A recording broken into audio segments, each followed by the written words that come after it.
दर्शकबिन नमस्कार। राप्ती सुनारी गाउँपालिकाको सहकार्यमा नेपाल टेलिभिजन कोहलपुरबाट सञ्चालन हुने कार्यक्रम जनतासँग जनप्रतिनिधिमा यहाँहरूलाई स्वागत छ। स्थानीय सरकार निर्माण भइसकेपछि स्थानीय तहमा के कति विकास भयो त? स्थानीय व्यक्तिहरूको सुनवाई भयो कि भएन? यस विषयमा आज हामी राप्ती सुनारी गाउँपालिकाको वडा नम्बर 7 मा रहेर विशेष अन्तर्क्रिया गर्नेछौँ। यहाँका जनप्रतिनिधिहरूले स्थानीय व्यक्तित्वहरूको लागि के योजनाहरू निर्माण गरे, पुरा गर्न सके कि सकेनन्, यस विषयमा विशेष कुराकानी गर्नेछौँ। त्यसैगरी आजको यस कार्यक्रममा सहभागी हुनुहुन्छ राप्ती सुनारी गाउँपालिकाका प्रशासकीय प्रमुख सिंहराज डाङ्गी, उहाँलाई कार्यक्रममा स्वागत गर्न चाहन्छु। यसैगरी हामीसँग वडा नम्बर 7 का अध्यक्ष हुनुहुन्छ रामलखन थारू, उहाँलाई पनि कार्यक्रममा स्वागत गर्न चाहन्छु। यसैगरी वडा नम्बर 7 का स्वास्थ्य चौकी प्रमुख मनोज मिश्रा पनि हुनुहुन्छ हामीमाझ, उहाँलाई पनि कार्यक्रममा स्वागत गर्न चाहन्छु। यसैगरी हामीमाझ स्थानीय व्यक्तित्वहरू, समाजसेवी, स्वयंसेविकाहरू पनि हुनुहुन्छ, बुद्धिजीवी सबैजना सहभागी हुनुभएको छ। उहाँहरूले सम्पूर्णलाई कार्यक्रममा स्वागत गर्न चाहन्छु। कार्यक्रमलाई अगाडि बढाउन चाहन्छु र कार्यक्रममा हाम्रो वडा नम्बर 7 मा भएका विकासका गतिविधिहरू के कस्ता भएका छन् त? स्थानीय तहमा यहाँका जनप्रतिनिधिहरूले के कति योजनाहरू पुरा गरेनन्, यस विषयमा हाम्रो वडा अध्यक्ष ज्यू हामीमाझ हुनुहुन्छ, उहाँलाई केही आफूले गरेका कार्यहरू यहाँका बारेमा केही जानकारी दिनका लागि अनुरोध गर्छु। धन्यवाद। हामी 2074 सालमा स्थानीय तहको निर्वाचन भयो। त्यो निर्वाचनमा सहभागी भइरहँदाखेरि, जनतामा जाँदाखेरि हामीले विभिन्न खालका चाहिँ प्रतिबद्धताहरू हामीले व्यक्त गरेका थियौँ र जुन प्रतिबद्धता हामीले स्वाभाविक रूपमा त्यति बेला हामीले धेरै महत्त्वाकांक्षी योजनाहरू हामीले सार्वजनिक गरेका थिएनौँ। तत्कालीन अवस्थामा हामीले यो 5 वर्षको अवधिमा जनताका आधारभूत कुराहरू अर्थात् यातायातका भौतिक पूर्वाधारका कुराहरू, शिक्षाका कुराहरू, हैन, स्वास्थ्यका कुराहरू, यहाँ चाहिँ खानेपानी, बिजुली बत्तीका कुराहरू हामीले चाहिँ 5 वर्षको अवधिमा हामीले यसलाई चाहिँ पुरा गर्नेछौँ भन्ने हिसाबले हामीले चाहिँ एउटा प्रतिबद्धता हामीले व्यक्त गरेका थियौँ र अहिले 5 वर्षको अवधिमा हामीले हाम्रो चाहिँ यो चाहिँ सङ्घीय गणतन्त्रमा गइसके पछाडि हामीले स्थानीय तहको निर्वाचन भइरहँदा हामी प्रथम चाहिँ जनप्रतिनिधिको रूपमा निर्वाचित भयौँ र अहिले हाम्रो 7 नम्बर वडा भनेको हाम्रो राप्ती सुनारी गाउँपालिकाको चाहिँ 7 नम्बर वडा भनेको राप्ती सुनारी गाउँपालिकाको 9 वटा मध्ये चाहिँ सबैभन्दा बढी जनसङ्ख्या भएको र चाहिँ एउटा जोखिमको क्षेत्रमा रहेको र चाहिँ यहाँ मधेसी, मुस्लिम, थारू र पहाडीको मिक्स कम्युनिटी भएको 9 वटा मध्ये एक मात्र वडा हाम्रो राप्ती सुनारी 7 नम्बर वडा हो। यस कारणले गर्दा पनि यहाँ अन्य वडाहरू भन्दा पनि यस्ता विकास निर्माणका या हरेक कुराहरू काम गर्दाखेरि अलिकति चुनौतीको विषय त रह्यो नै, तर पनि यसको बावजुद हामीले प्रत्यक्ष जनताहरूको चाहिँ मागलाई सम्बोधन गर्दै हाम्रो यो 7 नम्बर वडामा हाम्रो 24 वटा टोल छ। हामीले भनेका थियौँ हामीले 24 वटा टोलमा हामीले तत्कालीन समयमा सामान्य एम्बुलेन्स सेवाहरू सञ्चालन गर्न नसक्ने अवस्था थियो। हाम्रो 24 वटा टोलमा चाहिँ गाडीहरू चल्ने अवस्था थिएन। त्यही कारणले गर्दा प्राथमिकतामा हामीले के भनेका थियौँ भनेपछि सडक पूर्वाधारका कुराहरूमा हामीले विशेष फोकस गऱ्यौँ र 24 वटै टोलमा हामीले त्यो बाटोलाई स्तरोन्नति गर्ने अर्थात् हामीले ग्राभलिङ सहितको बाटो निर्माण गर्ने कामहरू हामीले प्रतिबद्धता गरे बमोजिम अहिले त्यो चाहिँ लगभग हामीले गर्न सम्पन्न भएका छौँ। त्यसपछि हामीले 7 नम्बर वडा हाम्रो नेपालगञ्जदेखि, हाम्रो सदरमुकामदेखि हाम्रो 15 किलोमिटर मात्रै टाढा छ, तर पनि यो चाहिँ सुगम जिल्ला भएर दुर्गम थियो। यहाँ बिजुली बत्तीका सुविधाहरू थिएनन्। हामीले भनेका थियौँ प्रतिबद्धतामा बिजुली बत्ती हामीले सिलेक्टेड भइसकेपछि हामी त्यो गरिसके पछाडि हामीले बिजुली बत्तीको सुविधा दिन्छौँ हामीले भनेका थियौँ। हाम्रो अहिले चाहिँ 24 वटै टोलमा हाम्रो चाहिँ बिजुली बत्तीको विस्तार काम चाहिँ सम्पन्न भएको छ। 24 वटै टोलमा विद्युतको पहुँच भएको छ। यद्यपि कुनै टोलमा अब चाहिँ लगभग हाम्रो 97% भनौँ न, हैन, बिजुली विस्तारको कामहरू सम्पन्न भएको छ र चाहिँ हामीले आज सम्पूर्ण जनताहरू, हाम्रो 7 नम्बरका सम्पूर्ण जनताहरू उज्यालोमा बस्ने वातावरण हामीले चाहिँ सुनिश्चित गर्न सफल भएका छौँ। त्यसपछि हामीले यहाँ जोखिम राप्ती तटीय क्षेत्रहरूमा बस्ने जोखिम बस्तीहरू थिए, त्यो चाहिँ जोखिम बस्तीहरूलाई जस्तै उहाँहरू उहाँहरूलाई चाहिँ जहिले पनि चाहिँ बर्सातको समयमा जोखिममा बस्नुपर्ने, अर्थात् राम्ररी चाहिँ सुत्ने वातावरण, राम्ररी त्यहाँ चाहिँ बस्ने वातावरण थिएन, जोखिममा रहेर चाहिँ बस्नुपर्ने बाध्यता थियो। त्यसलाई न्यूनीकरण गर्नको निमित्त हामीले राप्तीको तटीय क्षेत्रमा रहेका बस्तीहरूलाई हामीले व्यवस्थापन गर्छौँ भनेका थियौँ। उहाँहरूलाई चाहिँ अहिले विभिन्न चाहिँ सामुदायिक वनको चाहिँ खाली चौरहरूमा हामीले त्यो सुरक्षित स्थानीय त्यहाँ चाहिँ स्थानान्तरण गरेका छौँ। हाम्रो 7 नम्बर वडामा एउटा पनि माध्यमिक विद्यालयहरू सञ्चालन थिएन। माध्यमिक विद्यालयहरू सञ्चालन नभइसके पछाडि यहाँ चाहिँ ड्रप आउट हुने, बिचैमा कक्षा छाड्ने चाहिँ वातावरण धेरै टाढा जानुपर्ने अथवा 6 नम्बरको सिद्धेश्वर जानुपर्ने या नरैनापुरको मतैया स्कुलमा जानुपर्ने बाध्यता थियो। त्यस कारणले हामीले त्यति बेला भनेका थियौँ नेरामावि सर्रीलाई हामीले +2 सम्म सञ्चालन गर्नेछौँ र अमरज्योति माध्यमिक विद्यालयलाई माविसम्म सञ्चालन गर्नेछौँ भन्ने किसिमको हामीले प्रतिबद्धता व्यक्त गरेका थियौँ। त्यो अनुरूप आज नेरामावि सर्री +2 सञ्चालन भएको छ र चाहिँ अमरज्योति विद्यालय पनि यो सालदेखि चाहिँ कक्षा 12 को पनि अनुमति अस्ति नै भर्खर चाहिँ त्यसको लागि सिफारिस गएको छ। कक्षा 12 पनि सञ्चालन हुने अवस्थामा छ। त्यस कारणले गर्दा यहीँ बसेर +2 सम्म अध्ययन गर्ने वातावरण चाहिँ हामीले यहाँ सिर्जना गरिदिएका छौँ, जसको कारणले गर्दा चाहिँ ड्रप आउट हुने सम्भावना जुन थियो, जुन समस्या थियो, त्यो पनि धेरै हदसम्म चाहिँ अन्त्य भएको हामीले त्यो गरेका छौँ। यसैगरी स्वच्छ खानेपानीको व्यवस्था गर्नको निमित्त हामीले त्यति बेला तत्कालीन अवस्था हाम्रो यहाँ 7 नम्बर वडा हाम्रो परेको थिएन। 6 नम्बर अन्य वडाहरूमा चाहिँ खानेपानी टङ्कीहरूको व्यवस्था चाहिँ पहिल्यै चाहिँ बजेट विनियोजन भएको थियो, तर हाम्रो 7 नम्बरको वडामा छुटेको थियो। त्यसपछि हामीले 7 नम्बर वडामा एउटा भेला गराएर हामीले माग गऱ्यौँ योजना। हामीले सङ्घीय सरकारसँग माग गरिसके पछाडि हामीले 2वटा चाहिँ खानेपानी टङ्की हामीले मागेका थियौँ। 2वटा खानेपानी टङ्की अहिले चाहिँ निर्माणाधीन अवस्थामा छ, अन्तिम चरणमा पुगेको छ। एउटा पोखरामाता मन्दिरको प्राङ्गणमा, एउटा चाहिँ निबुवातारको चाहिँ प्राङ्गणमा बनेको छ र यो 2वटा खानेपानी टङ्की यो चाहिँ सर्वे गरिसके पछाडि हाम्रो 24वटै टोलमा यो 2वटा खानेपानीले चाहिँ पुरै 24वटै टोल बस्तीमा चाहिँ स्वच्छ खानेपानी वातावरण सिर्जना गर्ने हिसाबले त्यो काम अगाडि बढिरहेको छ। अर्थात् त्यो अब त्यो अन्तिम अवस्थामा छ। पाइपलाइन हामीले विस्तार गरेर हामीले वितरणको प्रक्रियामा हामी गयौँ भनेपछि हामीले केही दिनभित्र हामीले चाहिँ स्वच्छ खानेपानीको पनि ग्यारेन्टी गर्ने चाहिँ त्यो सुनिश्चितता गर्ने काम गर्न चाहिँ सफल भएका छौँ। समग्रमा हामीले चाहिँ 7 नम्बरमा जुन स्थानीय तहको निर्वाचन भइसके पछाडि जुन हिसाबले हामीले प्रतिबद्धता व्यक्त गरेका थियौँ, त्यो प्रतिबद्धता लगभग हामीले त्यो प्रतिबद्धता चाहिँ पुरा गर्न सफल भएका छौँ। हजुर, धन्यवाद। हामी मानव अधिकार समूह संयोजक धनी ओलीलाई पनि हाम्रो कार्यक्रममा स्वागत गर्न चाहन्छु। हामीसँग स्वास्थ्य चौकी प्रमुख पनि हुनुहुन्छ। वडा 7 मा भएका स्वास्थ्य सम्बन्धी के कति स्थानीयहरूलाई सेवा दिन सक्नु भएको छ त, यसबारेमा केही आफ्नो भनाइ राखिदिनको लागि उहाँलाई अनुरोध गर्छु। स्पेसली राप्ती सुनगरी गाउँपालिकाले सुत्केरी सेवा, परिवार नियोजन सेवा, खोप सेवा, यो पोषण सेवा लगायत ओपिडी सेवा, मलेरिया, कालाजार है, ती सेवाहरू हामीले प्रदान गर्दै आइरहेका छौँ। HIV एड्सको परामर्श सेवा पनि, अनि दैनिक बिरामी जाँच, यी सेवाहरू नेपाल सरकारको नीतिअनुसार आधारभूत सेवाहरू हामीले प्रदान गर्दै आइरहेको अवस्था अहिलेसम्मको छ।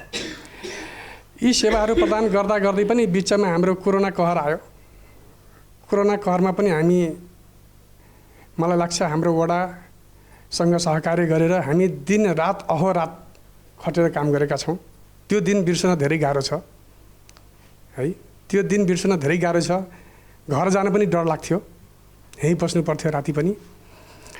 त्यो सबै चुनौतीहरू पार गर्दै अहिलेको अवस्थामा राप्ती सोनारी 7 मा पर्ने फतेपुर हेल्थ पोस्टले सहज वातावरणमा सेवाहरू दिँदै आइरहेको छ, जसमध्ये सबैभन्दा राम्रो भरपर्दो सेवा भनेको के अरे सुत्केरी सेवा र खोप सेवालाई देखेको छु। हामीले प्रदान गरेको सेवामध्ये आफैलाई सन्तुष्ट पारेको सेवा, जसबाट म आफै पनि सन्तुष्ट छु र मलाई लाग्छ वडावासीहरू पनि सन्तुष्ट हुनुहुन्छ होला जस्तो लाग्छ। किनभने हामीले 1 वर्षमा 350 देखि 400 सम्म सुत्केरी सेवा प्रदान गर्छौँ। हाम्रो फतेपुर स्वास्थ्य चौकी भनेको धेरै पुरानो स्वास्थ्य चौकी हो र यो नरैनापुर गाउँपालिकाबाट रिफर भएका केसहरू यदिसम्म के राप्ती पारी हो, हाम्रो डोडा गाउँपालिकाको केही गाउँबाट पनि केसहरू यहाँ आएर सुत्केरी हुने गर्नुभएको छ र त्यहाँ रिफर भएका केसहरू, नेपालगञ्ज जाने केसहरू यहाँ फतेपुरमा नदेखाइ जाँदैनन् है, र धेरैजसो यहीँ पनि भएर घर फर्किनुहुन्छ। 15 दिन अगाडि हामीले सुहाराको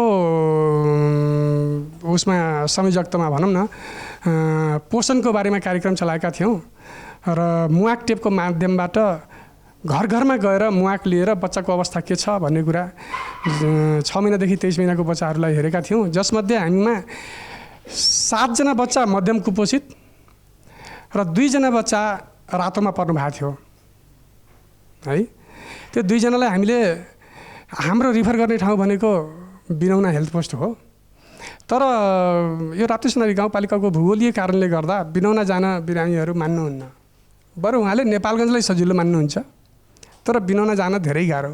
र अर्को कुरा, पहिला यो टिभीको लागि हामीले टिभी कार्यक्रम पनि सञ्चालन गरेका छौँ। टिभीको लागि पनि अब आइरफमा गएर भेरीमा गएर खकार जचाइराख्नुपर्ने, टिभी नेपालमा गएर खकार दौडेर जचाइराख्नुपर्ने, त्यो चाहिँ समस्याको अन्त भएको छ। अब हामीले ठ्याक्क खोकी गर्दै आएको मान्छेलाई ल तपाईँ एकचोटि आफ्नो खकार दिनुहोस् न त, हामी नेपालगञ्ज पठाएर जाँच गराइदिन्छौँ। हामीसँग त्यो खकार राख्ने फ्रिज पनि छ र हप्तामा 2 दिन ढुवानी हुन्छ डाइरेक्ट। अब चाहिँ ग्राहकलाई नेपालगञ्जसम्म दौडिराख्नु पर्दैन, अरू विशेष कारणले जानुपर्छ होला, त्यो कुरा बेग्लै हो, तर खकारमा देखिने टिभीको लागि त्यहाँ नेपालगञ्जै दौड्नुपर्छ भन्ने कुरा छैन। कुष्ठरोग सेवाको लागि पनि अब कुष्ठरोगमा हामी कहाँ अहिले जम्मा 1 जना बिरामी हुनुहुन्छ। राप्ती सुनारी 7 भनेको कुष्ठरोगको हब हो, हब नै हो। फतेपुर हेल्थ पोस्ट समग्रमा 6 र 7 हुने बेला त टेप्रीलाई हामीले हब भन्थ्यौँ। यो राप्ती सुनारी वार्ड नम्बर 6 को टेप्री भन्ने गाउँलाई हबको रूपमा भन्थ्यौँ है। अहिले चाहिँ हामीले झगडियालाई हबको रूपमा मानेका छौँ। यस्तै हेल्थ पोस्टबाट पहिला चाहिँ अलिकति भाषागत त्रुटिहरू नभएका होइनन्, मैले पनि अलिकति नमिठो चाहिँ ती कुराहरू सुनेको हो है। हजुरहरू अब आजभोलि हेल्थ पोस्टमा जानुहुन्छ होला, त्यहाँनिर चाहिँ कर्मचारीको बाँडफाँड भएको छ। अलि झर्किने खालका, स्वाभाविक दृष्टिकोणले झर्किने खालका जुन हाम्रो स्वास्थ्यकर्मी हुनुहुन्थ्यो त्यहाँहरूलाई मैले अन्तै सिफ्ट गरिसकेँ। अब त्यो आउँदैन है, त्यो समस्या आउँदैन जस्तो लाग्छ र अहिलेसम्म देखेको पनि छैन मैले विगत 2-3 वर्षदेखि है। रह्यो अब औषधिको कुरा, अब औषधिको कुरा गर्दाखेरि अलिकति 35 किसिमको औषधि त हेल्थ पोस्टमा हुनुपर्छ नि त। मैले भन्छु 6 हामीसँग, तर जनअपेक्षा के हुँदो रहेछ भने हेल्थ पोस्ट भनेको त सबै औषधि पाउने ठाउँ हो नि त। धन्यवाद। उहाँले आफ्नो जुन स्वास्थ्य चौकीबाट भएका सेवा सुविधा स्थानीयहरूलाई दिइराख्नु भएको छ त्यसबारेमा जानकारी दिनुभयो। यसै गरी हामीसँग हुनुहुन्छ राप्ती सुनारी गाउँपालिकाका प्रशासकीय प्रमुखज्यू, उहाँलाई पनि आफ्नो विचार राखिदिनको लागि जुन राप्ती सुनारीबाट भएका कार्यहरू के कस्तो भइरहेको छ, यो वडा नम्बर 7 मा विशेष गरेर के कस्तो योजनाहरू निर्माण भएका छन् यहाँ, यसबारेमा जानकारी दिनुको लागि हामीसँग हुनुभएका प्रशासकीय प्रमुखज्यूलाई अनुरोध गर्छु। अब अहिले हामीसँग नेपालको संविधान 2072 मा आधारभूत अधिकारहरू भनेर चाहिँ तपाईँको मौलिक अधिकार भनेर 31 वटा हक राखिएको छ। शिक्षाको हक, स्वास्थ्यको हक, खानेपानीको हक, आवासको हक। यी भनेका के हुन् भने मान्छे भएर बाँच्नलाई न्यूनतम रूपमा सबै नागरिकलाई, संविधानमा के भनियो, सबै नागरिक नेपालका समान हुन्, सबैसँग एउटै अधिकार छ, सबै स्वतन्त्र हुन्। यही कुरा हामीले स्थानीय सरकार मार्फत पुरा गर्नुपर्छ। आजको यो कार्यक्रम ठ्याक्कै त्योसँग सम्बन्धित रहेको छ। सबै नागरिकको स्वतन्त्रता, मौलिक अधिकार, बाँच्न पाउने अधिकार, मान्छे भएर बाँच्न पाउने अधिकार न्यूनतममा हुनुपर्छ। बढी गर्ने कुरा, बढी कमाउने कुरा, ठुलो जागिर खाने कुरा, धेरै पढ्ने कुरा पछिको कुरा हो। आधारभूत शिक्षा सबैलाई हुनुपर्छ। संविधानमा भनिएको 1 देखि 8 कक्षासम्मको पढाइ सबैलाई हुनुपर्छ। त्यसमा कोही छुटेको छ भने तपाईँहरूले कुरा गर्नुहोला।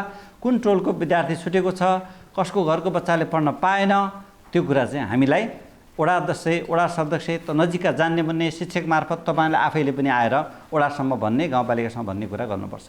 त्यो बच्चालाई हामीले स्कुलमा कसरी पढाउने भन्ने कुरा वडाबाट सिफारिस आयो भने हामीले ती बच्चाको लागि विशेष कार्यक्रम गर्नुपर्छ। नेपालमा शिक्षामा अहिले सबैभन्दा ठुलो लगानी भयो, तर ती लक्षित बालबालिका अझै पनि हाम्रो विद्यालय संरचनाबाट, विद्यालयको पठन पाठनबाट बाहिर छ। पढ्न त मन छ, चप्पल हुँदैन, पेन्सिल सकिएको हुन्छ।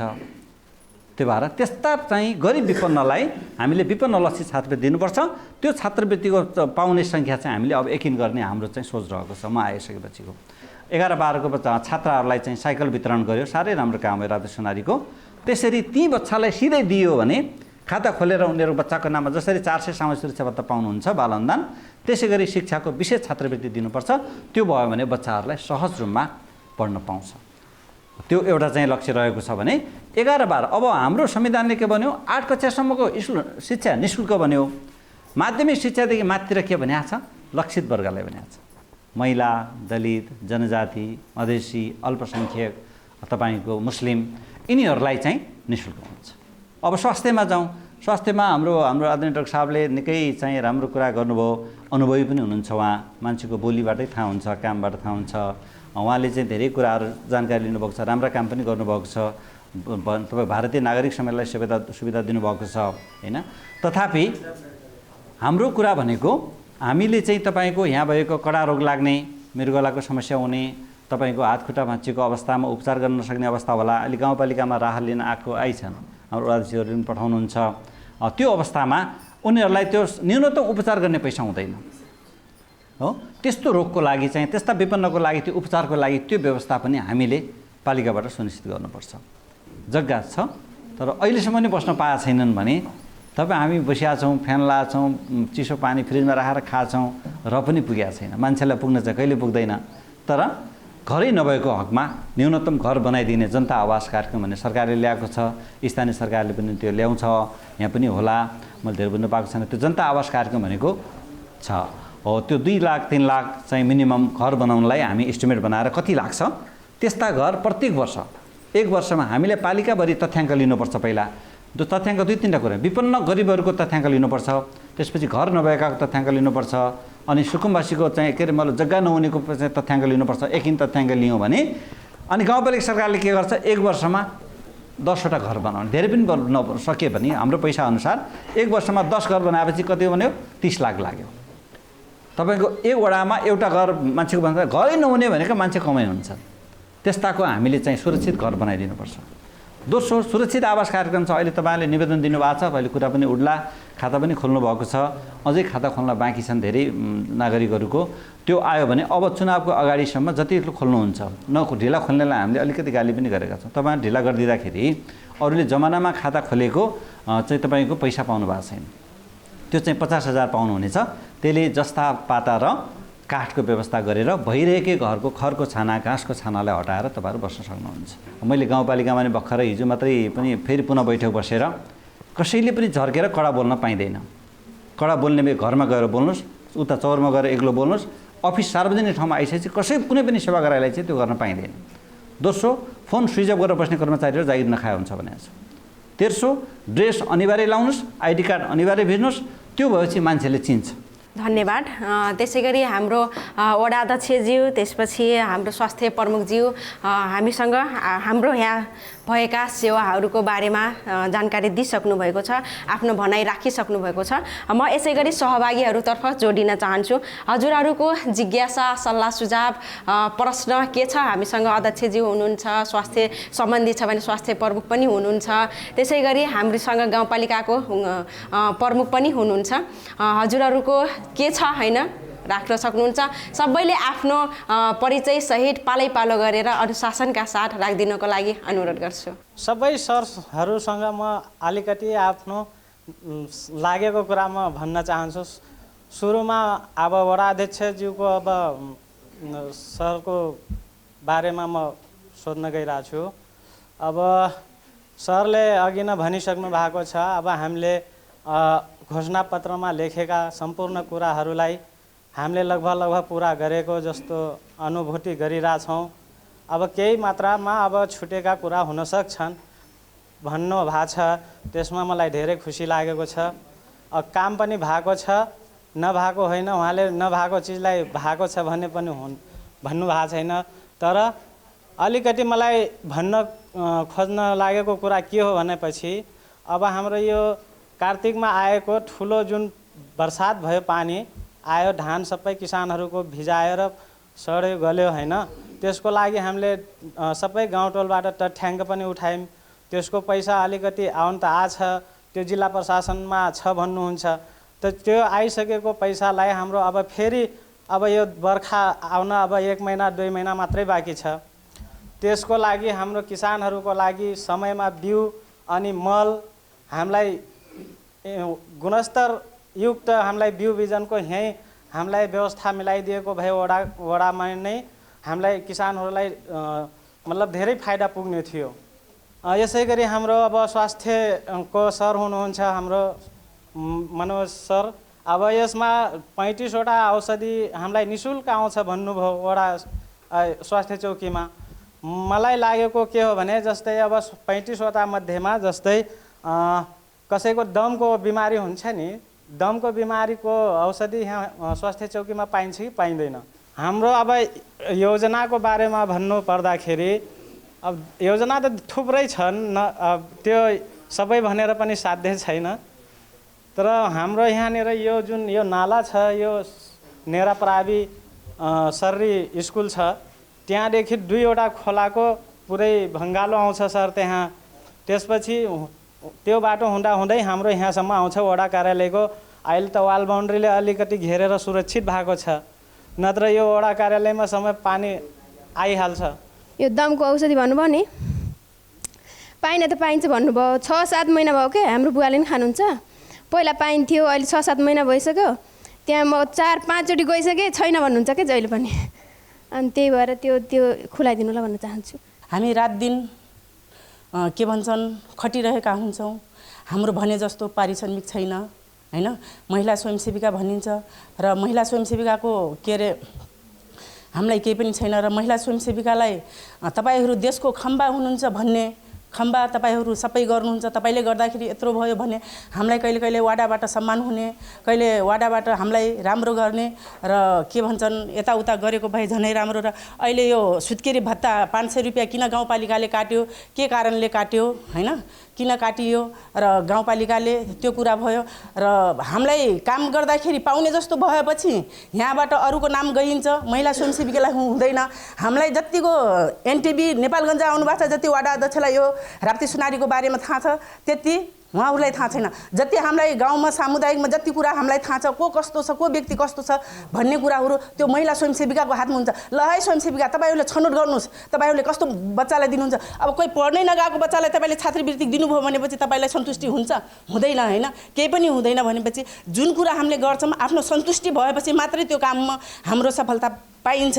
र के भन्छन् अरू 35 किसिमको औषधि त पाइन्छ भन्नुभयो सरले। म अब सबैभन्दा पहिला हामीलाई स्वयंसेविकालाई नै थाहा छैन। हामीले सामुदायिक विद्यालयमा सर्वसुलभ गुणस्तरीय शिक्षा पढाइ हुनुपर्छ भन्छौँ र सबैभन्दा बढी राजनीतिक शिक्षामा भइरहेको मैले देखिरहेको छु। सन्दर्भ तपाईँको बाल शान्ति आधारभूत विद्यालय भेलुनिया, हामी कहाँ 2टा थप कोटा होइन कि तपाईँको खाली कोटा, स्कुलकै खाली कोटा 2टा हामीसँग मौजुदा थियो। हामीले भर्ना गर्दा पालिकाबाट फोन आयो तुरन्त फलानले राख्नुपर्छ भन्ने कुरा। अनि उहाँले भन्नुभयो, अनि मैले भने होइन हामीसँग 10 वर्ष अलरेडी कार्यरत छ, हामी राख्न सक्दैनौँ सर भनेपछि उहाँले तुरन्त 1 घन्टामा कोटा कट्टी गरिएको पत्र पठाउनु भयो। अनि हामीले परीक्षा बिहान गराइरहेको थियौँ। बिहान उहाँले परीक्षा गराउँदाखेरि उहाँले के भन्नुभयो भन्दाखेरि होइन तपाईँ कहाँ चिठी गइसकेको छ, परीक्षा नगराउनुहोस् भनेर भन्नुभयो। होइन चिठी आएको छैन, म त गराइरहेको छु भनेर भने। उहाँले भन्नुभयो तपाईँले मलाई नपट्याउने, तपाईँको तुरुन्तै सरुवा म कुसुम गरिदिन्छु भनेर भन्नुभयो। अनि भनिसकेपछि मैले के भने भन्दाखेरि ठिक छ म गराउँदैन। अनि समितिले होइन हामी गराउँछौँ भनेर भन्नुभयो। अनि समितिलाई पनि भन्नुभयो उहाँले के भन्नुभयो भन्दाखेरि ठिक छ तपाईँहरू गराउनुहोस्, तर के गर्नुहोस् तलब तपाईँहरूले खुवाउनुपर्छ। विकासको कार्यक्रममा अलिकता कहीँ गराइबिलहरू खसेको छ, माटो पटान भएको छ, सानतिना पुलहरू बनेका छन् र धेरै कहीँ टोलहरूमा माटो एउटा 1 ट्राली माटो सुद्धा पनि खसेको छैन, कहीँ पोलहरू छैन।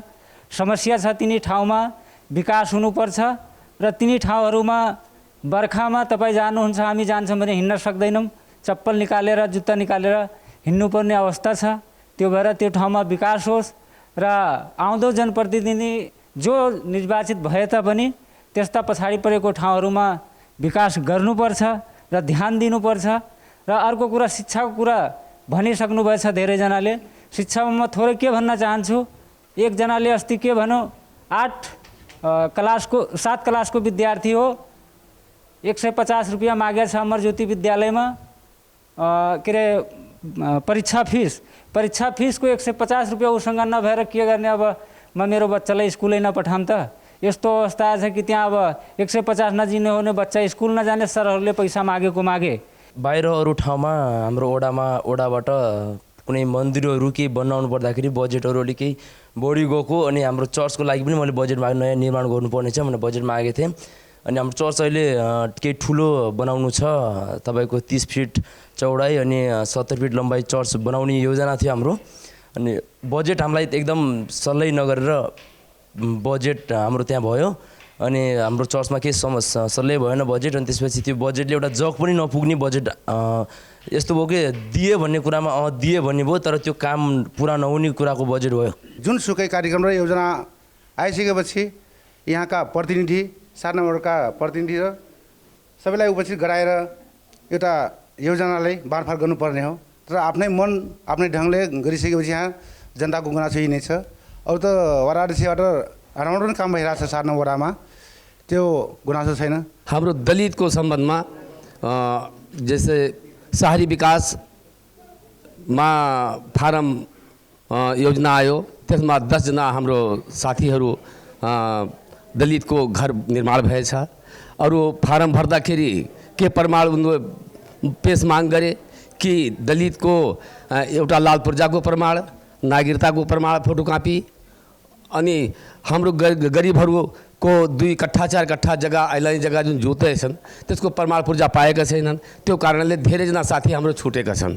विद्यालयहरूमा एएनएमहरूको कोही विद्यालयहरूमा एएनएमहरूको व्यवस्था गरिएको छ, त्यो राम्रो कुरा हो। तर उहाँहरू स्कुलमा गएर के गर्ने त? त्यो अलमलमा आउनुहुन्छ क्या उहाँहरू। क्लास चलाउन जाउँ भनेपछि त्यो क्लास पनि नसञ्चालन गरेको, नत्र स्वास्थ्य विषय लिएर पढाउँदा पनि हुन्थ्यो। र स्कुलमा कि त बच्चाहरूलाई ज्वरो आयो भने सिटाउन गर्नु पऱ्यो अथवा चोटपटक लाग्यो भने भिटामिनहरू लगाइदिनु पऱ्यो, त्यो पनि छैन। के का लागि उहाँहरूको काम कर्तव्य र अधिकार के हुन्?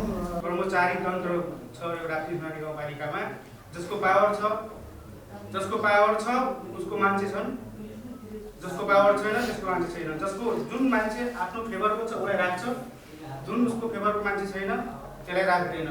जस्तै कुरा गरौँ, शिक्षाको कुरा अघि नै आइसक्यो। आफ्नो मान्छेलाई कोटा पठाउने, सिधै गाउँपालिकादेखि कोटा पठाएर स्कुलमा राख्ने कार्यक्रम भइरहेछ। र यसै गरी राप्ती सोनारी गाउँपालिकामा एउटा हस्पिटल पनि छ। त्यो हस्पिटलमा अस्ति मैले सुनेको भ्याकेन्सीमा 18 जनाको विज्ञापन थियो र 22 जनाले त्यहाँ चाहिँ 22 जना एप्लिकेन्टहरू हुनुहुन्थ्यो। 18 जना ल ठिक छ, उहाँहरूले इक्जाम दिनुभयो, हुनुपर्नेमा 18 जना हो, तर 22 जनालाई नै नियुक्ति दिइयो के। त्यस्तै हो भने यदि गाउँपालिकाले त्यस्तै गर्छ भने हामी पनि पढे लेखेको युवाहरू छौँ, हामीलाई पनि नियुक्ति गर्नुहोस्, विद्यालयमा कोटाएर पठाउनुहोस्, होइन, स्वास्थ्य शाखाहरूमा कोटा पठाउनुहोस्। यो कुरा मैले प्रमुख प्रशासकीय अधिकारीज्यूलाई राख्न चाहेँ।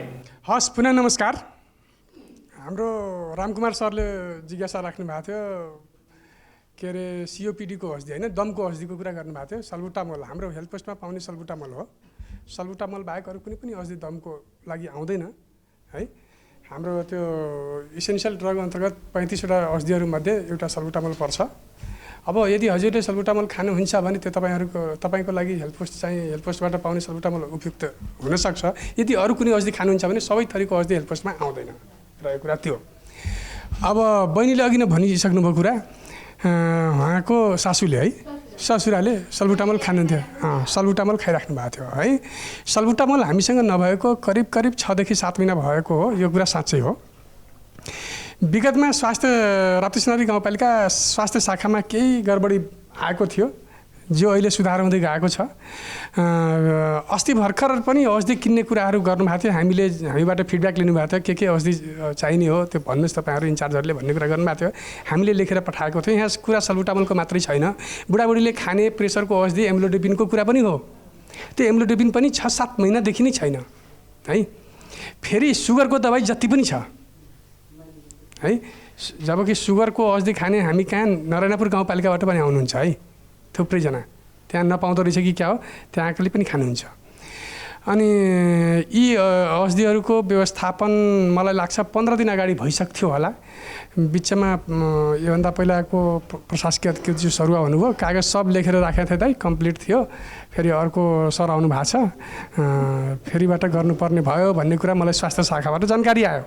मलाई आशा छ अब सर आइसक्नु भएको छ, त्यो होला।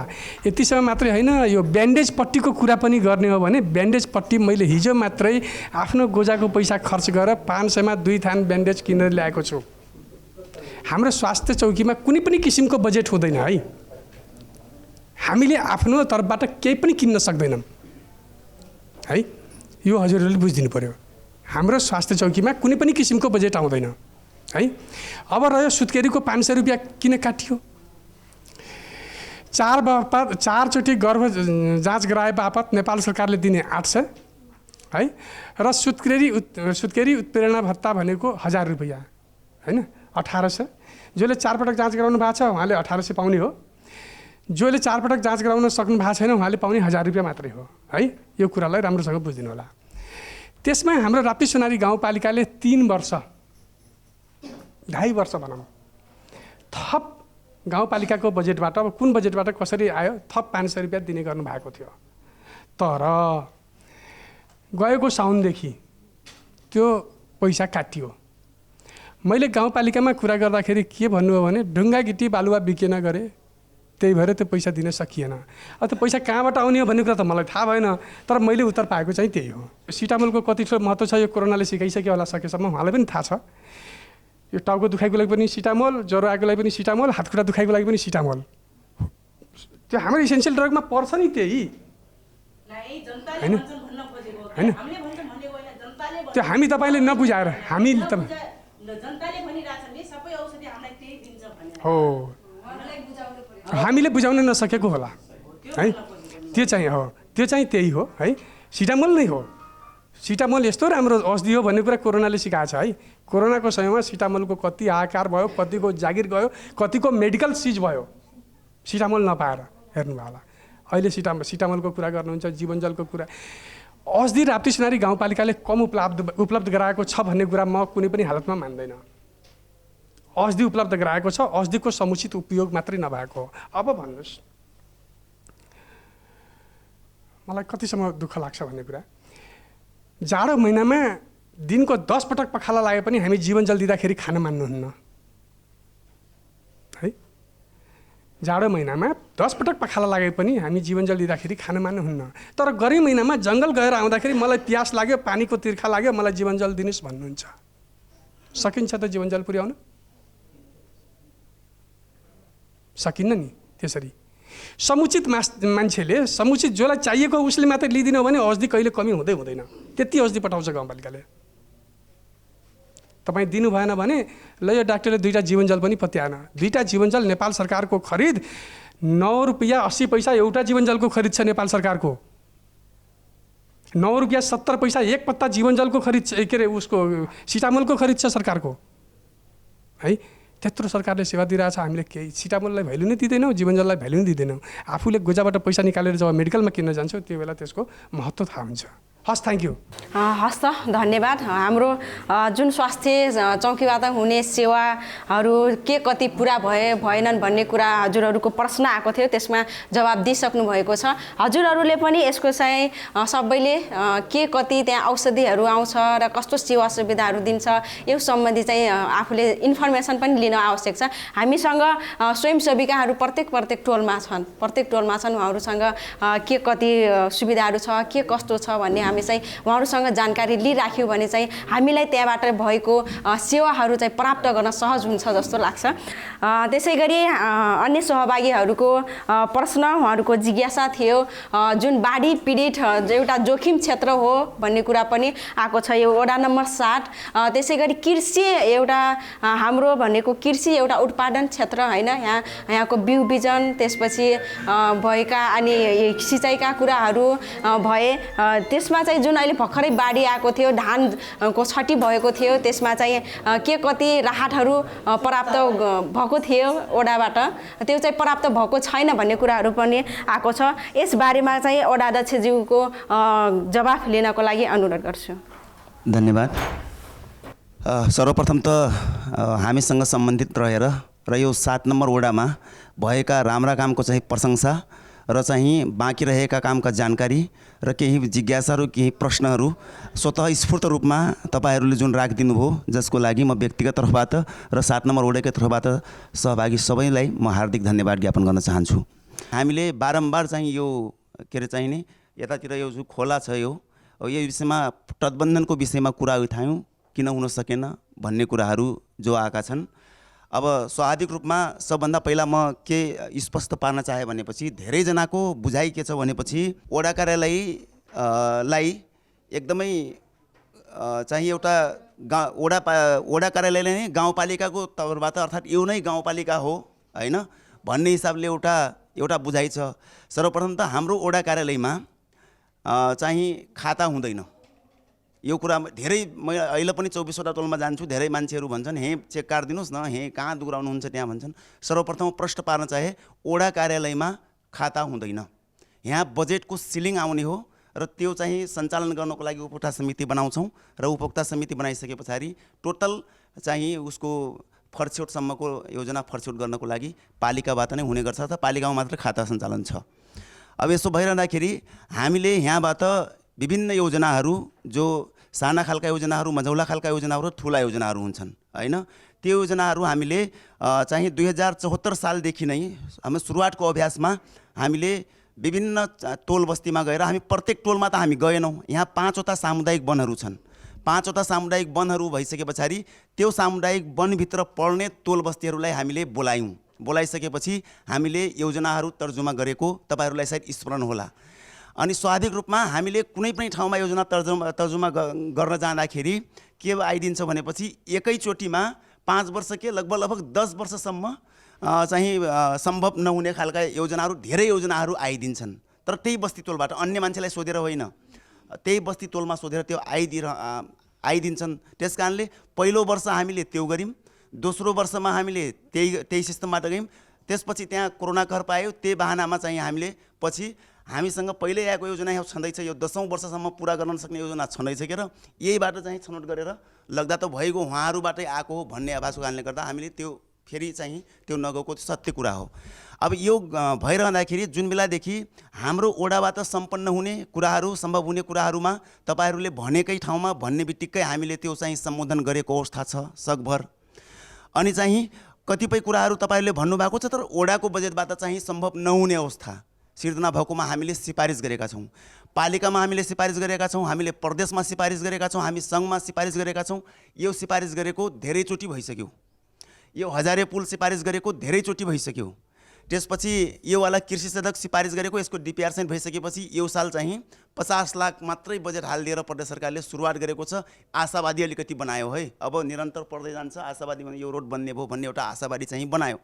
झगडियाको सिङ्गैया नाला को चाहिँ धेरैचोटि पठाइसक्यो, तर अहिले डिपिआर चाहिँ तयार भएर चाहिँ अबको आउने सालमा चाहिँ प्रदेश सरकारले अब राख्छ, यसलाई चाहिँ रातो किताबमा राखिसकेछ भन्ने खबर आएको छ। र दोस्रो कुरा धेरै राम्रो क्वेसन आएको छ, एउटा जवाब दिन पनि मलाई सजिलो पनि भयो।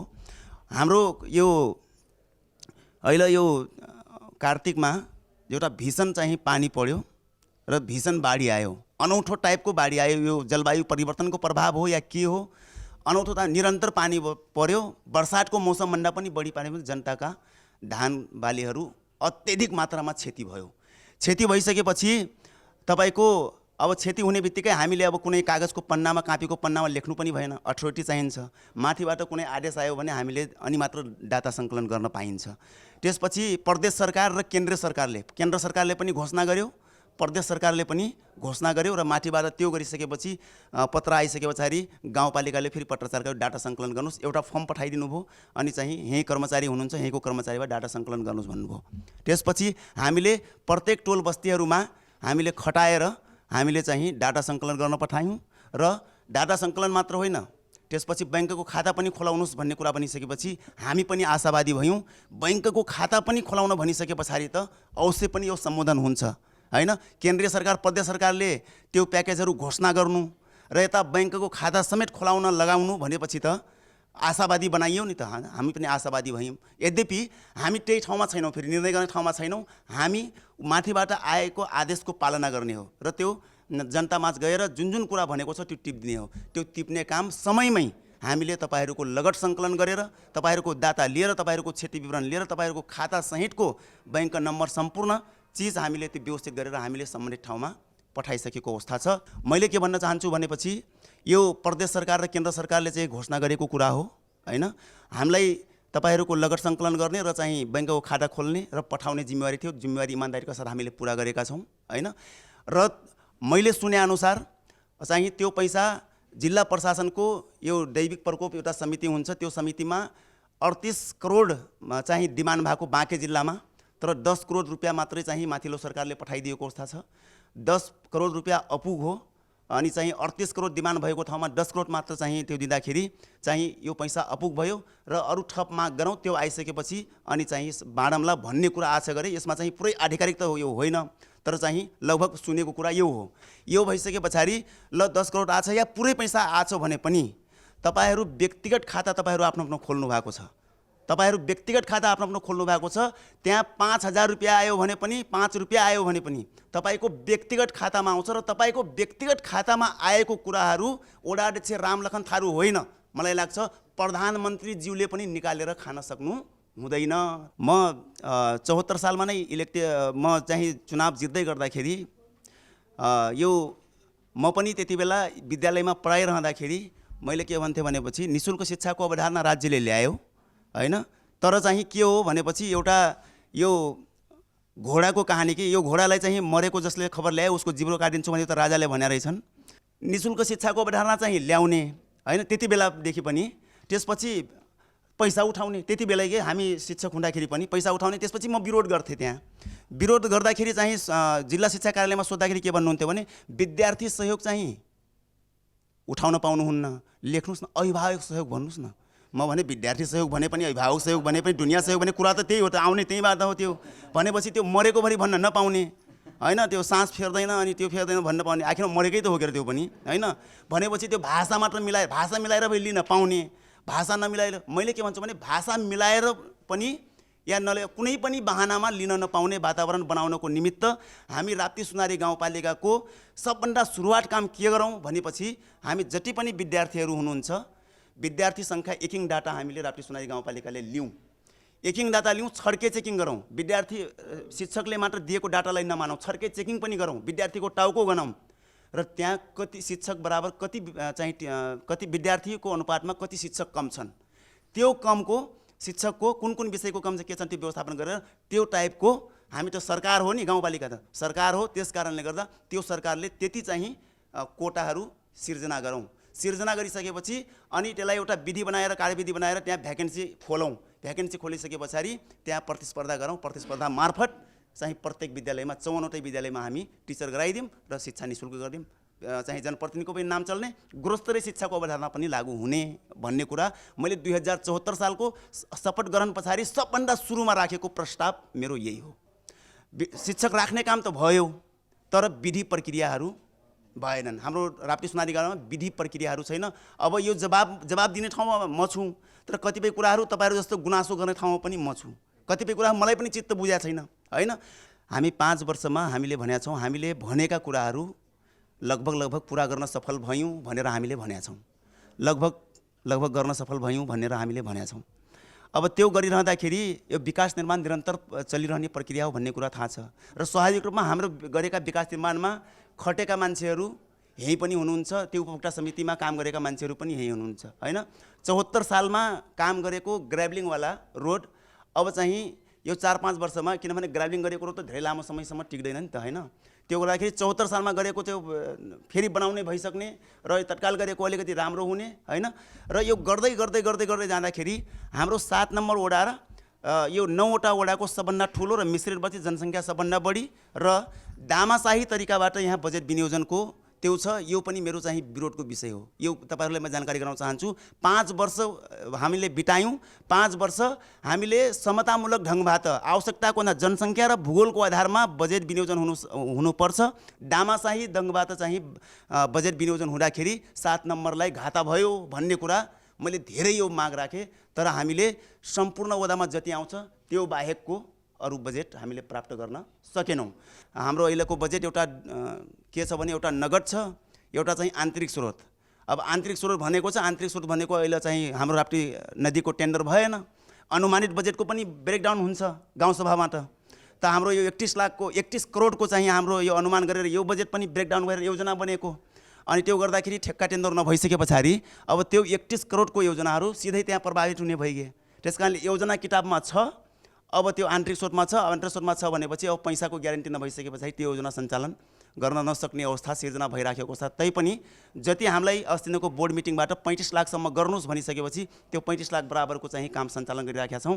र जहाँ हुँदै नहुने नहाली नहुने तत्कालै हुने ठाउँ पनि अहिले मर्मत सम्हारको कार्यक्रमहरूलाई अगाडि बढाउने हामीले भनिराखेका छौँ। मर्मत सम्हारको कार्यक्रमहरूमा उहाँले भनेका कुराहरू सम्बोधन हुन्छ। त्यसपछि सन्तोष भाइले भनेको कुरा हामीले सबै कुरालाई समेटिनुपर्छ भनेर धार्मिक सहिष्णुता कायम गर्नको निमित्त, यो धार्मिक सद्भाव कायम गर्नको निमित्त हामीले मन्दिरलाई पनि सम्बोधन गरेका छौँ, मस्जिदलाई पनि सम्बोधन गरेका छौँ, चर्चलाई पनि हामीले सम्बोधन गरेका छौँ हैन। तपाईहरूले फोनबाट भनेका योजनाहरू पनि हामीले सम्बोधन गरिदिराखेका छौँ। म त्यहाँ आउन सक्दैन, तर हाम्रो त्यहाँ हालिदिनु होला भनेर त्यो गर्नुपर्ने छ। बाध्यता के हो भनेपछि माग धेरै र चाहिँ हामीसँग बजेट सीमित हैन भएको कारणले गर्दा त्यो हाल्नै पर्ने, जसरी पनि त्यहाँ सम्बोधन गर्नै पर्ने। र मलाई पनि थाहा छ कि यतिले केही हुनेवाला पनि छैन हैन। तर के यति हालिदिइसके पछाडि हैन सुरुवात चाहिँ गरौँ। सुरुवात भइसकेपछि यो त निरन्तर फेरि अर्को साल हालौँला। यो सुरक्षित आवास कार्यक्रम जो छ, यो त्यो कार्यक्रममा यो दलित र मुस्लिम वर्गलाई चाहिँ यो शहरी विकास कार्यालयले चाहिँ दिँदो रहेछ। त्यसपछि हाम्रो यहाँ चाहिँ लगभग 13वटा घर चाहिँ परेको थियो र चाहिँ 13वटा घरमा चाहिँ 10वटा घर मात्र चाहिँ बन्न सफल भए। त त्यसमा मापदण्ड के बनाइदिएको छ भनेपछि त्यो घर बनाउनुको निमित्त लगभग जग्गा हुनुपर्ने, लम्बरी जग्गा, बास हुनै पर्ने। त्यसपछि बास भएपछि उसले घर बनाइदिँदो रहेछ। अब अनि त्यहाँ अति विपन्नलाई छनौट गर्छ। अति विपन्नलाई छनौट गर्दाखेरि एकदम छनौट गरे मान्छे एकदम ठिक हुन्छ, तर अति विपन्न भन्दाखेरि उहीसँग फेरि त्यो जग्गै हुन्न। अनि नामभरि आयो अनि उसैको फेरि अब त्यो छैन, अब जग्गै छैन, अब कहाँ बनाइदिने। त्यसपछि हामीले यो नयाँ बस्तीहरू छ, यो नयाँ बस्ती यो सामुदायिक वनको यसमा क्षेत्रमा हामी दिएका छौँ। फेरि उहाँको कति एकदम कडा नियम रहेछ। यो जङ्गल क्षेत्रमा कुनै पनि हालतमा मैले डेफो साहबलाई ल्याएँ, मान्यजीलाई ल्याएँ, सबलाई ल्याएँ।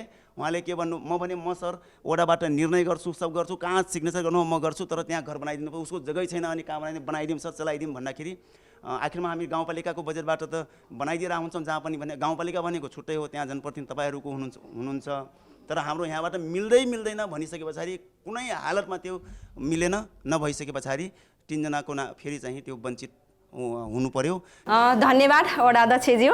हजुरहरूको जिज्ञासाहरू प्रश्नहरू थियो, त्यसको जवाब दिइसक्नु भएको छ, त्यसको जवाब आयो होला भन्ने आशा गरेको छु। यसै गरी म प्रशासकीय प्रमुख हुनुहुन्छ हामी बिच, उहाँलाई जुन शिक्षाका कुराहरू आछ, स्कुलमा टिचरहरूको कुराहरू आएको छ र त्यसै गरी एउटा स्कुल नर्स राखेको छ र तिनीहरूको काम कर्तव्य के छ भन्ने पनि जिज्ञासा आएको थियो। यसबारेमा उहाँको जवाबको लागि अनुरोध गर्दछु। पुनः यहाँहरूलाई स्वागत छ र धेरै किसिमका हामीलाई जिज्ञासा तपाईँहरूको सुझाव राखिदिनु भयो, यसको लागि धेरै धेरै धन्यवाद। विद्यालयमा शुल्क उठाउने कुरा मैले यहाँ टिपेको छु। शुल्क उठाउने कुरामा चाहिँ सरकारको एउटा नीति छ। त्यसमा त्यहाँ शिक्षक बस्नुपर्ने, अभिभावक बस्नुपर्ने र विद्यालय व्यवस्थापन समिति बसेर सङ्घीय सरकारबाट कति आयो, गाउँपालिकाबाट कति आयो, प्रदेशबाट कति आयो, संसदबाट कति आयो, त्यो आम्दानी जोड्ने र स्कुलको काम गर्न पुगेन भनेपछि मात्रै त्यहाँ तपाईँको अघि पनि भने मैले शिक्षक, अभिभावक, विद्यार्थी सबै बसेर, विद्यालय व्यवस्थापन समिति, पिटिए पनि छ हजुरहरूको त्यहाँ, सबै बसेर यो चाहिन्छ है भन्ने तपाईँहरूको सहमति भयो भने त्यहाँनिर उठाउन पाइन्छ। एक उठाउँदा पनि कति उठाउने त, अब तपाईँको नेपालगञ्जको धम्बोजीमा कति उठाउने, यहाँ हामी चाहिँ यो 7 नम्बर वार्डमा कति उठाउने, अगैयामा कति उठाउने भन्ने कुरा त्यहाँ मान्छेको आय शक्ति अनुसार कति शुल्क उठाउने भन्ने कुरा त्यही कुरामा त्यहाँ आवश्यकता पऱ्यो भने 100 उठाउला नि धम्बोजीमा, यहाँ हामीलाई 20-30सम्म होला, अर्को ठाउँमा 10 रुपियाँ होला। त्यो निर्णय बिना उठाएको छ भने मैले एकचोटि उहाँहरूलाई सबैलाई पत्रचार गर्छु, मैले स्कुलको नाम पनि नोट गरिरहेको छु, अरू पनि ठाउँ पनि होला। समग्र रूपमा पालिकाभरि नै हाम्रा भएका 74-76 स्कुल कति छन्, सबैमा एकमुष्ट रूपमा पत्र जान्छ। तपाईँले नियमअनुसार के कति कारणले शुल्क उठाउनु भयो, शिक्षा नियमको कुन प्रावधानअनुसार टेकेर तपाईँले भन्नुभयो त्यसको प्रमाण पेश गर्नुहोस् भनेर म पठाउँछु। यदि त्यो भएको रहेनछ भने उहाँहरू अप्ठ्यारोमा पर्नुहुन्छ। कुनै पनि गरिब मान्छेको, कुनै पनि जनताको हामीले संविधानले भनेको कुरामा जबरजस्त शुल्क उठाउन चाहिँ पाइँदैन है। त्यो उठाएको शुल्कमा पहिला कारबाही पनि हुन्छ त्यहाँ बिस्तारै। कसले खायो भन्ने थाहा मान्छेको बिस्तारै वितृष्णा पैदा हुन थाल्यो भने पहिला भन्ने गर्थे विप्लवले कारबाही गर्यो, फलानाले कारबाही गर्यो होइन, कालो मुसललाई पाउने अवस्था होइन, यो किसिमको शिक्षक साथीहरूलाई पनि हुन्छ, हामीलाई पनि हुन्छ भने जनताको पैसा खानु त्यति सजिलो छैन है। सरकारको पैसा खान केही सजिलो होला अझै केही मान्छेलाई, जनताकोमा गाह्रो छ। शुल्कको बारेमा मैले सबैलाई पत्रचार गर्छु, शिक्षा पनि गर्छु। दोस्रो शिक्षक नियुक्तिमा हाम्रो सरले भनेको कुरा असाध्यै ठिक छ। मलाई लागेको कुरा पनि यो म आउँदै गर्दा यो पछिल्लो शिक्षक के भयो भन्ने कुरामा मैले पनि चासो राखेँ। त्यहाँ विधि प्रक्रिया पुगेका थिएनन्, त्यसलाई पुर्याउनेतिर पनि लागि र समग्रमा के हुँदो रहेछ भने राजनीतिमुखी नेतृत्व लाई हाम्रो कर्मचारीले सही सुझाव दिन सकेन भन्ने मेरो बुझाइ हो। त्यहाँ कर्मचारीले सही सुझाव दिन सकेन। तपाईँको अघि भन्नुभयो उहाँले दरबन्दी मिलान गरिदिए भए शिक्षक र विद्यार्थी अनुपातमा कति छ पहिले 1:3 मिलाउँ, जहाँ आवश्यकता छ त्यो अनुसारमा अध्यक्षले भनेको कुरा के हो भने गाउँपालिकाले 60-70 जनालाई जागिर दिउँ, राम्रो कुरा हो नि त। जागिर दिने कुरा नराम्रो हो र? ठिक छ, राति सोनारीका कुनै पनि युवाले जागिर खाउन् त्यो समस्या होइन, तर हामीले कहाँ खटाउने भन्ने कुरा कर्मचारीले कमजोरी भयो। त्यहाँ मैले अस्ति हुँदा हामी अप्ठ्यारैमा पऱ्यौँ त्यो निर्णयमा। यो चुटिलाई अध्यक्षलाई चुनाव छ, नजिकै छ, कसैलाई पनि सरकारको निर्णय गाउँपालिकाको निर्णय हो। प्रधानमन्त्री देउवाले गल्ती गरे पनि त आखिर सरकारले सहयोग गर्छ पछि त्यहाँनिर होइन। त्यो भए हुनाले यो चुटिलाई चुनावको नजिक छ सहयोग गरौँ, तर यो कुरा सच्याउनै पर्छ, त्यो तरिकाले चाहिँ जाँदैन भन्ने कुरामा हामी छौँ। त्यो कुरा हामी सच्याउनुपर्छ र धाक धम्की चल्दैन, कोही पनि शिक्षकलाई अप्ठ्यारो पर्दैन। हामी रहन्जेल तपाईँहरू सुरक्षित हुनुहोस्, केही पनि हुँदैन है। अब तेस्रो छ औषधि अभाव भयो, यहाँ मागको कुरा भएको थियो, अहिले हामी खरिद प्रक्रियामा सुरु गरिसकेका छौँ र उहाँहरूलाई के पनि भनेको छु भने मैले एकचोटि फेरि उहाँहरूलाई फोन पनि गरी भनौँला, मैले नम्बर राखेको छु। गाउँ सरकारले दिने 33-35 औषधि मात्रै होइन, तपाईँहरू थप पनि माग्नुहोस् भनेको छु। आइसकेपछि मैले तपाईँलाई के उपकरण चाहियो, सुई चाहियो कि अर्को चाहियो कि के एक्सरे चाहियो कि तपाईँले चाहिने कुरा पनि माग्नुहोस्, प्लस सरकारले दिने आदर कुरा त छँदैछ नि। त्यो कार्यक्रममा त भनेको छ, हामीले सरकारले केन्द्रीय सरकारले जे भन्यो त्यो मान्न पनि आवश्यकता हुँदैन कहिलेकाहीँ। 32 किसिमका 35 औषधि ठिक छ, प्लस अब 32 औषधि माग्ने त हामीले फेरि अहिले उहाँले के को चाहिँ सुगरको औषधि प्रशस्तै छ भन्नुभयो, किन माग्ने? के माग्नलाई बस्यो हामी त्यहाँनिर? सुगरको माग्नु परेन, अरू के हो घटाउने कुरा घटाउँ। 35 मध्ये हामीले 16 किसिमका चाहिन्छन्, मागौँ, प्लस पैसा त छँदैछ नि हामीसँग, अरू मागौँ। पैसा फिर्ता फाल्ने त होइन, फेरि आइसकेका पैसा त्यो पैसा फिर्ता पनि हुन्छ हेर्नु। त्यसैले अहिले हामीले यहाँ अस्पताललाई पनि त्यही भनेको छौँ, अस्पताल तत्काल एउटा बाइकको व्यवस्था गरियो, त्यहाँ ल्यापटपको व्यवस्था गरिदिएको छौँ। मैले तुरुन्तै एउटा नयाँ बाइक पनि किनिदिनु लागेका छौँ, हस्पिटलमा डक्टरलाई सम्मान गर्नुपर्छ भनेर होइन। एउटा स्वास्थ्य चौकीलाई पनि तपाईँहरूको आवश्यकता के हो ठ्याक्कै आवश्यकता चाहिँ लेखिदिनुहोस्। अनि त्यो स्वास्थ्य हाम्रो स्वास्थ्य चाँपरले के भनिदिनु भयो, 35 किसिमका औषधि सबै माग्नुहोस् भनिदिनु भयो, तपाईँ चुप लाग्नुहोस् भन्यो भने सबै माग्नलाई बस्यो हामीले। यहाँ आवश्यकता के छ, तपाईँहरूकोमा भयो औषधि किन माग्नुहुन्छ? 1 वर्षमा तपाईँको त्यो औषधिको डेट एक्सपायर भइहाल्छ, अलिबोलमा बिग्रिहाल्छ। हामीले चाहिएको कुरा मात्रै माग्नुहोस्, पैसा चाहिँ समस्या छैन त्यसमा किन्नलाई, त्यो कुरा तत्काल व्यवस्था हुन्छ। अनि हाम्रो ओडाजीले भन्नुभयो कुरा सही हो, ओडालाई खाता सञ्चालन अधिकार यहाँ नदिएको देखेँ मैले। सबै ठाउँमा खाता सञ्चालन हुन्छ, अधिकांश ठाउँमा। ओडाको बजेट विनियोजन हुँदा ओडामा हामीले त्रैमासिक दिने प्रावधान छ। अहिले 3 महिनाको एकमुष्ट रूपमा ओडाको कति % दिने भनेको छ त्यो ओडाको खातामा हालिदिने। ओडाले आफ्नो योजना सम्झौता गराएर चाहिँ अगाडि बढाउने कुरा हो। यसलाई अब अहिले बिचैमा आएर त धेरै के बोल्नु, चुनावको अगाडि छौँ हामी। सकिएछ भने नयाँ जनप्रतिनिधि जति आउनुहुन्छ उहाँहरूलाई कन्भिन्स गरेर ओडाको खाता ओडामै सञ्चालन हुनुपर्छ। ओडामा स्थायी कर्मचारी भएन भने व्यवस्था गर्नु पर्यो, होइन भने ओडाको खाता सञ्चालन व्यवस्था ओडामै गरिदिएर ओडाको योजना यहीँ सुरु हुन्छ, पालिकाको योजना पालिकाबाट गर्ने। त्यो भयो भने तपाईँलाई धेरै मान्छेलाई जानु पर्दैन। अनि स्वयंसेवकाको प्रोत्साहन भत्ता हामी अलिकति बढाइदिन्छौँ। गर्भवती महिलालाई भेटघाट कार्यक्रम भनेर छ, यो पैसा कहाँ खर्च गरेर छन् म एकचोटि हेर्छु। गाउँपालिकामा यो कार्यक्रम छ, उपाध्यक्षले बाँड्ने भन्ने कार्यक्रम रहेछ यो। अब स्रोत पुग्या हो कि होइन एकचोटि पनि हेरौँला। तर पोषणको कार्यक्रममा 3टा वर्गले पाउनै पर्छ, पैसा हुन्छ के त्यहाँ, त्यो पैसा फिर्ता जाने पैसा हो के, फिर्ता सुरक्षित हुन्छ त्यो पैसा। सुत्केरी महिलाले पाउनुहुन्छ, गर्भवती महिलाले पाउनुहुन्छ, 2 वर्षको बालबालिकाले पाउने हुन्छ। त्यो चाहिँ कोही पनि छुट्नु हुँदैन, त्यो स्वयंसेविका मार्फत तथ्याङ्क सङ्कलन हुने हो। त्यो अधिकार बाहिर कसैले छिन्न मिल्दैन। त्यो तथ्याङ्क सङ्कलन भयो भने त्यो कार्यक्रम चाहिँ जसले पनि पाउँछ त्यो पाउने कुरामा हामी सुनिश्चित गर्छौँ। अनि घर नहुनेको अघि भनिहाल्नुभयो, जग्गा धनी लालपुजा चाहिन्छ हेर्नुहोस्।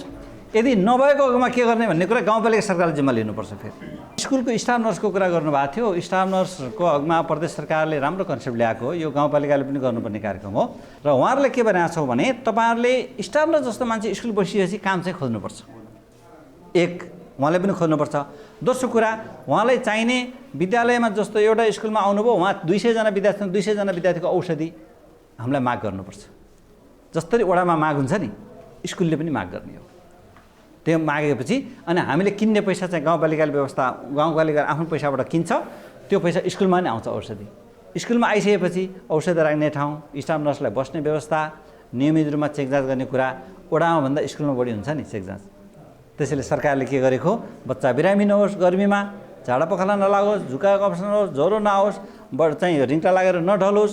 एकजना विद्यार्थी गर्मीमा लाइन लगाएर ढलिदियो भने हामीलाई आपत पर्छ। के गर्ने स्टाफ नर्स जस्तो मान्छे राखिदिउँ भन्ने सरकारको सोच राम्रो हो। त्यसको काम प्रष्ट हुन्छ। अहिले त्यो अलि अल्पकालीन मात्रै सरुवा भएको हो। त्यो 5 जना स्टाफ नर्स पठाएको रहेछ, बाँकी माविमा गाउँपालिकाले गर्नुपर्छ।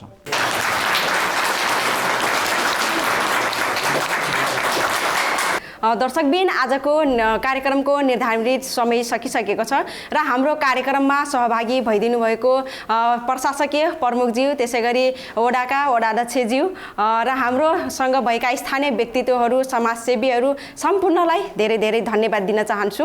र यसै गरी हामी आज वडा नम्बर 7 मा रहेर विशेष अन्तर्क्रिया प्रस्तुत गर्यौँ हजुरहरूको माझ र अन्य वडाका पनि विषयवस्तु लिएर उपस्थित हुनेछौँ। आजको लागि बिदा हुन्छौँ। एनटिभी कोहलपुर हेर्दै गर्नुहोला।